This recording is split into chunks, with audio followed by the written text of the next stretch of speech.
Assalamu alaikum. Ku danna mana subscribe sannan ku danna mana alamar kararra. Wajen Kaduna.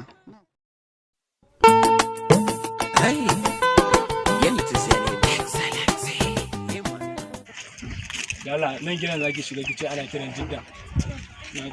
Ina ma a ce gobe ka turo a daura mana aure da karfe tara. Zamani na zama ke Allah ya haɗa mu ƙaryar mahassada baby na sirba. Kai baby. Wallahi da na ganki sai na ji wani sanyi a cikin zuciya na. Na yi misin ɗinki kwana biyu nan. Lafiya ƙalau ya kwana biyu. Wallahi lafiya. Na ga kin yi wani fresh ne me sirrin ne.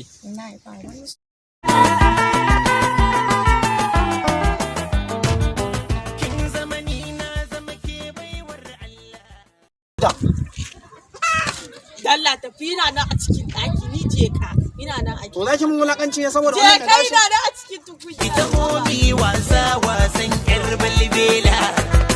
Baba abinci na ba kake ci ba. Kai banka, ita wurin yanka. Abinci na ne wallahi tallahi. Abincin ya yanka tare can abincinka na hannunka. Jidda, Na'am. Jidda. Na'am. Wai ina abinci na yake? Abincinka da na riga da gaya maka ina nan a cikin kicin na ijiye maka. Haka? Ni ban gan shi ba. Yana nan a kicin da Allah na a cikin kicin na ijiye maka. Wai me yasa kake damuna?